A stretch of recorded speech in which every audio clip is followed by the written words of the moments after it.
Topik cryptocurrency sangat hangat untuk dibicarakan. Dan di video kali ini, saya sedang akan membahas mengapa Ethereum itu berpotensi sangat jauh lebih menarik daripada BTC atau Bitcoin.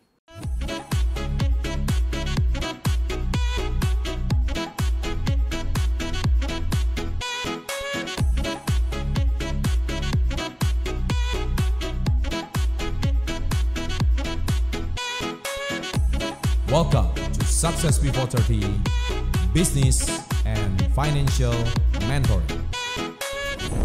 Sahabat entrepreneur, salam hebat luar biasa. Kali ini saya kembali membahas tentang cryptocurrency.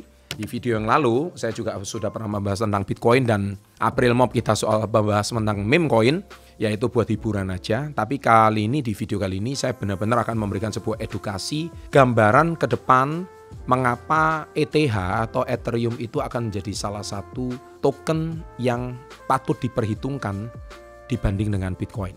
Nah, jadi pahami dengan baik ya, karena Ethereum akan membuat banyak sekali multi-miliarder yang baru. Yang pertama adalah teknologi smart contract. Ini sangat penting sekali. Jadi Ethereum itu mempunyai utilisasi atau kegunaan yang sangat luar biasa. Smart contract adalah sebuah program komputer yang otomatis menjalankan perjanjian atau tugas syarat-syarat tertentu yang sudah dipenuhi. Mereka berjalan di atas blockchain teknologi yang membuat transaksi menjadi aman, transparan, dan tidak bisa diubah atau dibatalkan. Nah, itulah kekuatan blockchain kan seperti itu. Ini seperti sebuah vending machine, kamu masukin uang, memenuhi syarat, dan mesin secara otomatis akan memberikan minuman, menjalankan perjanjian tanpa perlu kasir atau pihak ketiga. Jadi itu namanya teknologi smart contract. Jadi sangat valid. Yang kedua adalah contoh smart contract adalah pembelian real estate.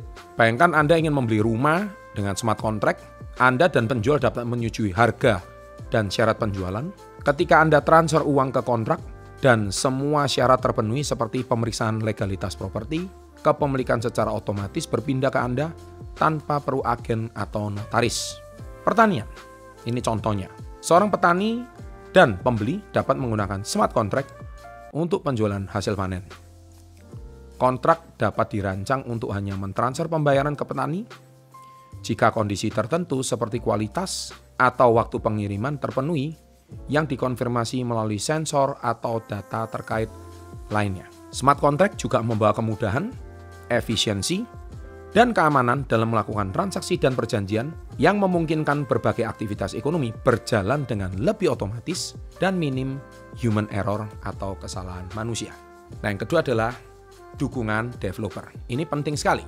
Ethereum menikmati dukungan luas dari perusahaan dan pengembangan di seluruh dunia yang membangun aplikasi terdesentralisasi, yaitu dApps, dan inovasi lain di atas platformnya. Dukungan ini membawa beberapa keuntungan kunci. Yang pertama, inovasi yang berkelanjutan atau continuous innovation.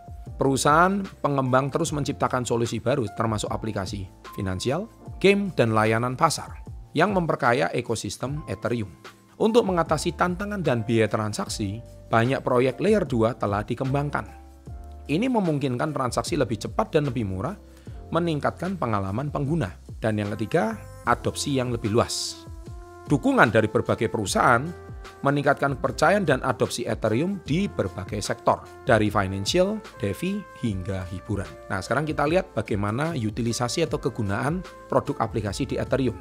Bisa digunakan untuk infrastruktur, Anda lihat beberapa band besar, lending dan borrowing, Anda lihat brand-brandnya, swap, derivatif dan sintetik, asset management, betting and prediction, ya kalau di Indonesia nggak bisa betting ya, reporting, agregator, yield farming, data and oracle tools, wallet, tracking privacy, payment transfer, bridge, sidechains, NFT dan gaming, community, dan exchange. Dari sini kita bisa melihat bahwa aplikasi di Ethereum banyak sekali kegunaannya. Dan yang ketiga adalah potensi digunakan di real world assets. Real world asset ini yang sangat penting, RWA. Merujuk pada aset nyata yang bisa diwakilkan atau ditokenisasi dalam bentuk digital menggunakan teknologi blockchain. Ini memungkinkan aset tersebut untuk diperdagangkan, dimiliki, atau digunakan sebagai jaminan dalam ekosistem digital. Contoh, karena teknologi smart contract adalah Satu, properti real estate. Jadi ke depan Anda mungkin tidak perlu lagi sebuah kontrak perjanjian yang namanya mungkin SPK, surat perjanjian kerjasama, ya kan? Atau mungkin kalau saat ini kita dijaminkan di bank itu butuh yang namanya ROYA, ya mungkin ke depan sangat memungkinkan. Apalagi sekarang masih ada isu penggandaan sertifikat. Ini kementeriannya ATR dan BPN yang saat ini dipimpin oleh Pak AHY. Dan itu sangat rawan sekali penggandaan sertifikat. Dengan adanya properti real estate seperti ini, desentralisasi, sangat kecil kemungkinannya untuk penggandaan sertifikat. Karena kalau memang lahan itu milik Anda, ya milik Anda. Kita ambil contoh seperti gedung perkantoran atau rumah tinggal, tokenisasi properti ini memungkinkan pemiliknya menjual bagian-bagian kecil dari properti tersebut sebagai token digital. Sehingga investor bisa memiliki bagian dari real estate dengan modal yang lebih kecil. Yang kedua, karya seni. Contoh, lukisan, patung, karya seni digital. Karya seni dapat ditokenisasi menjadi NFT alias non-fungible token yang memverifikasi kepemilikan dan keaslian suatu karya seni di dunia digital. Ya, kalau misalkan kalau Anda ke kantor kecamatan dan kelurahan, Anda butuh yang namanya legalisir. Nah, itu namanya memverifikasi pemiliknya, divalidasi bahwa Anda pemilik yang sesungguhnya. Yang ketiga adalah logam mulia. Contoh, emas, perak, atau platinum. Logam mulia ini bisa ditokenisasi menjadi token digital yang mewakili kepemilikan atas sejumlah logam mulia yang disimpan di lokasi yang aman. Oke, sekarang kita lihat lagi RWA berikutnya. Yang keempat, kendaraan.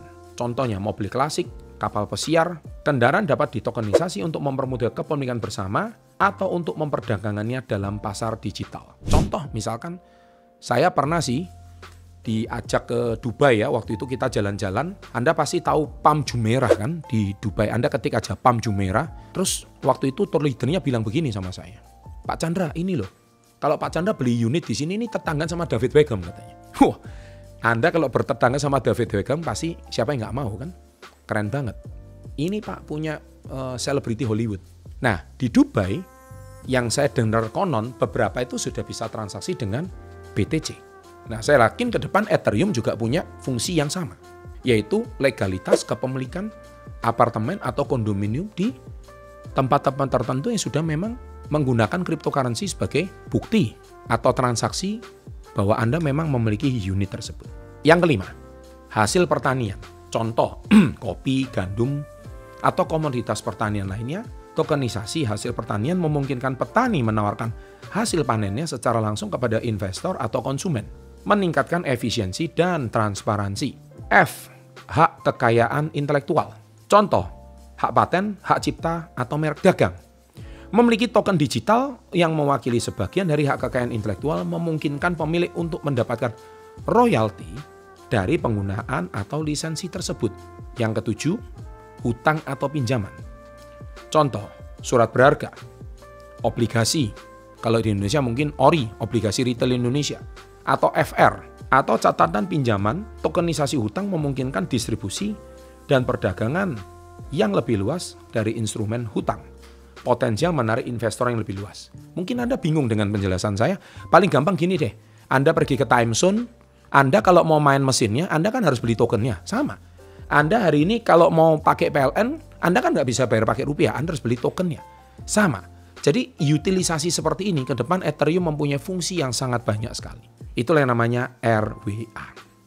RWA memberikan peluang baru dalam ekosistem digital untuk investasi, kepemilikan, dan pemanfaatan aset nyata, memperoleh akses likuiditas bagi aset-aset tersebut. Nah, milikilah tokennya sekarang. Kalau Anda bisa memiliki token sekarang, ya Anda bisa dengan harga yang saat ini.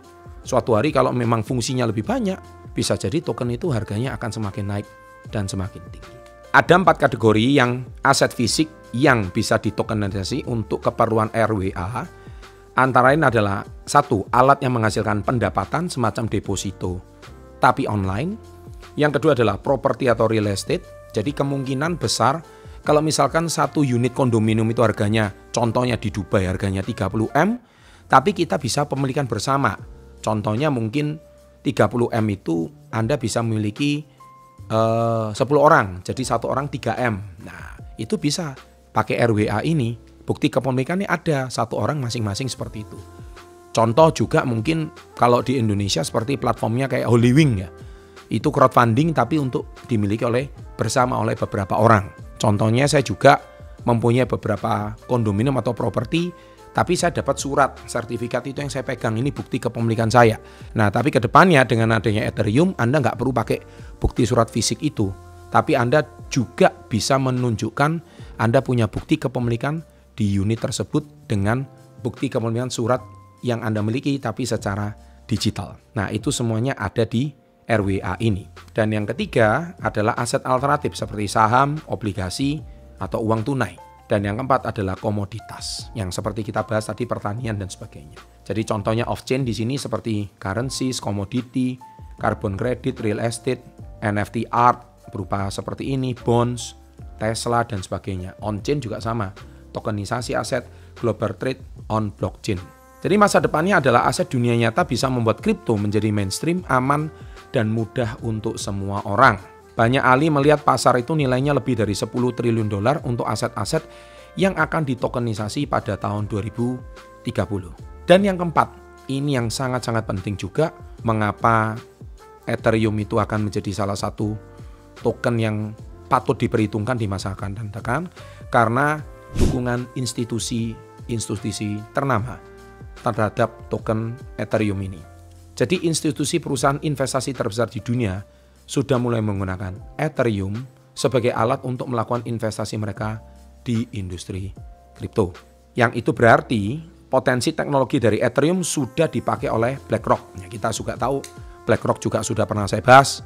Ini adalah perusahaan besar di Amerika saat ini ya. Kalau mungkin zaman dulu Indonesia VOC mungkin ya, BlackRock ini salah satu perusahaan yang memang betul-betul investasi, banyak yang berasumsi BlackRock ini akan menjalankan investasi RWA di Ethereum. So Anda lihat beritanya ini, BlackRock drops $100 million USDC to Ethereum. Ini adalah sebuah berita-berita yang tidak bisa kita kesampingkan. So yang kelima adalah potensi ETF. Buat yang mau ETF silakan lihat video sebelumnya tentang Bitcoin. Intinya dengan ETF ini mempermudah investor-investor kaya untuk membeli produk seperti Bitcoin, emas, dan sebagainya. Ethereum juga punya potensi sebagai produk ETF seperti layaknya Bitcoin. Artinya banyak investor besar akan membeli dan menggunakan Ethereum sebagai salah satu koleksi dan utilisasi token aset mereka. So ini beritanya dari Teknopedia, Ethereum ETFs, the next big cryptocurrency opportunity. Nah, Anda silakan baca beritanya. Tapi Ethereum ini beda dengan Bitcoin karena Ethereum bergerak karena inovasi. Nah ini beda. Kalau Bitcoin itu kan karena 21 juta koin itu saja, limited itu saja. Dan orang sangat panas karena dia itu pertama dengan pendirinya Satoshi Nakamoto. Sedangkan Ethereum ini ada inovasinya. Bitcoin itu perasaan juga nggak terlalu banyak inovasi. Tapi Ethereum banyak inovasi. Orang beli Bitcoin karena Bitcoin jelas digunakan sebagai pelindung mata uang kita dan limited edition. Itulah yang membuat orang FOMO karena jumlah Bitcoin hanya 21 juta. Kalau Ethereum berbeda. Orang invest di Ethereum karena inovasinya, bukan sebagai pelindung mata uang seperti emas. Ini punya risiko ditinggalkan jika ada teknologi yang lebih bagus daripada Ethereum. Jadi yang perlu diingat bahwa banyak sekali produk yang gagal berinovasi akhirnya akan ditinggalkan orang-orang di dalamnya. Seperti kasus Kodak. Ya, kita tahu kan dulu foto itu Kodak ya. Kan sekarang semua kamera digital. Kodak itu kan pakai film. Nggak ada inovasi. Akhirnya Kodak itu hilang. Fujifilm contohnya.